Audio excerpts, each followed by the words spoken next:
O Adilson pergunta: foi no período helenístico que os deuterocanônicos foram escritos? Os judeus no Concílio de Jâmina rejeitaram esses livros por muitas outras razões, terem sido escritos em grego em vez de hebraico? Isso aí a gente tem que purificar um pouco. Acho que as pessoas tentando até proteger, fazer uma apologética católica, pegaram algumas coisas ali e não entenderam bem. Primeiro, assim, que não teve um concílio em Jâmina. Os judeus eles não se reuniram especificamente em Jâmina para fazer alguma coisa. Mas, na verdade, existia o Sinédrio, que discutia de várias coisas todos os dias. Era uma espécie de parlamento religioso dos judeus.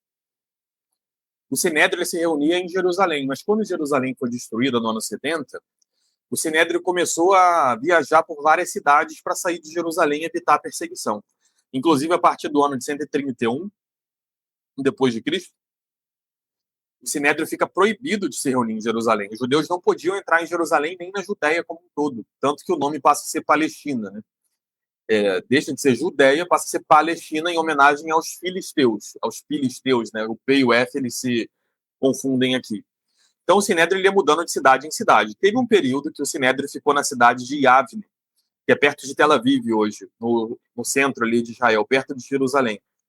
E essa cidade, em português, se chamaria Jâmnia. Eu não sei por quê, porque eu acho mais fácil falar Yavne do que Jâmnia, cá entre nós. Mas o fato é que o nome acabou sendo esse, transliterado para o português. Então, em uma dessas discussões, eles entram no tema das Sagradas Escrituras. E o que na verdade, quando eles estão falando de purificação, assim, o que eu preciso ter um ritual específico, porque é sagrado, senão eu contamino a minha mão, ou o que é profano mesmo, então não contamina a mão eu tratar ele de qualquer maneira. É uma nomenclatura judaica isso, né? Letaem et ayadaim, contaminar as mãos. Então, o que os judeus fazem? Eles, lá nesse período, eles discutem quais escrituras contaminam as mãos, quais não. Quais são sagradas, ou seja, contaminam sua mão, se você tratar elas de qualquer forma, e quais você pode tratar de qualquer jeito, ou seja, não contamina as mãos. E é nesse período em que eles tiram os deuterocanônicos, ou seja, tiram esses 7 livros. Eles falam assim: os evangelhos e os livros dos hereges não contaminam as mãos. E os livros a partir do Eclesiástico também não contaminam as mãos. Então, eles tiram o Novo Testamento e os 7 livros do Antigo Testamento de uma vez só, dos livros que eram lidos pelos judeus. Eles passam a ter uma lista mais específica canonizada, coisa que não tinha antes. E se pergunta agora sobre o motivo. O motivo é uma especulação nossa, porque eles não citam que é porque estava escrito em hebraico ou não. Isso é uma suposição nossa. Então, somos nós hoje que tentamos entender por que o Rabino Akiva e o Sinédrio, nesse momento, no início do século II, por que eles decidem tirar esses livros dali? Claramente, eles tiram esses livros ao mesmo tempo em que eles tiram os evangelhos. O que os evangelhos e os deuterocanônicos podem ter em comum? Bem, primeiro que os apologetas cristãos do primeiro e do segundo século, os padres apostólicos e os padres apologistas, eles usavam muito os deuterocanônicos no ensinamento da fé cristã. Eles argumentavam, por exemplo, sobre a divindade de Jesus Cristo com o livro da sabedoria. Eles fundamentaram bem a crença na ressurreição, uma crença farisaica, né, com o livro dos Macabeus. Então, assim, eles usavam muito os deuterocanônicos. E o fato é que eles foram expulsos da lista de livros sagrados, ao mesmo tempo que os evangelhos e que os livros do Novo Testamento. Então, o que nós entendemos aqui é que pode ser que esses livros tenham sido removidos porque os cristãos usavam muito esses livros. E eram livros que eram mais recentes, então realmente talvez a difusão deles não fosse como as dos outros que já eram mais antigos e ninguém contestava, né?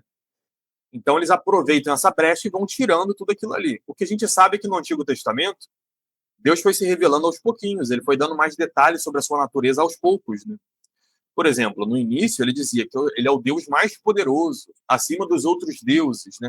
Ele é o que criou o céu e a terra. Então ele foi ensinando aos poucos. Depois, a gente já tem os profetas dizendo que os ídolos, né, que os outros deuses são ídolos, não são nada, são imprestáveis. Por quê? São só barro. Então há uma evolução na revolução. A revelação de Deus, ela foi aos poucos no Antigo Testamento. E ela fica bem clara, inclusive na época dos fariseus, 2 séculos, 1 século antes de Jesus vir.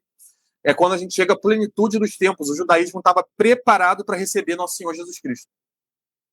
E o que eles fazem, então, é tirar os últimos detalhes ali que prepararam a vinda de Jesus Cristo com os deuterocanônicos, para poder ser mais difícil dos cristãos converterem judeus.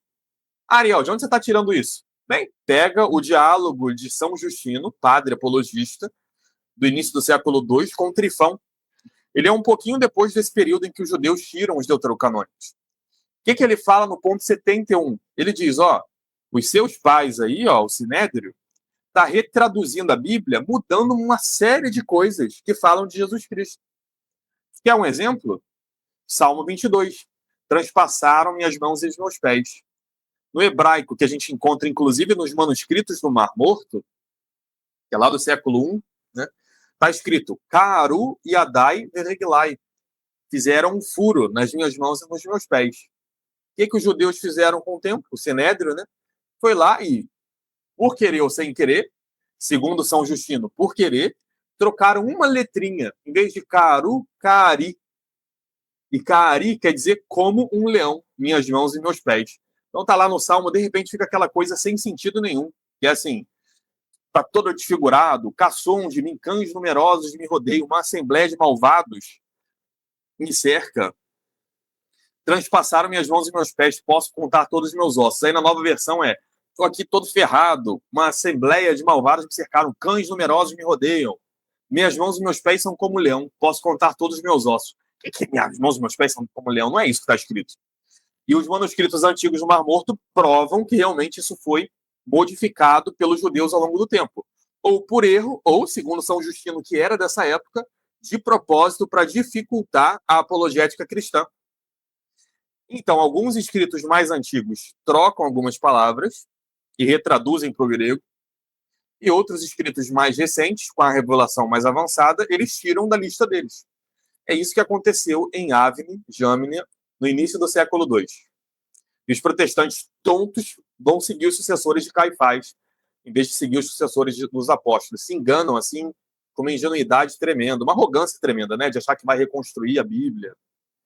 Só pode dar no que dá, que é essa confusão de mais de 50 mil denominações deles aí.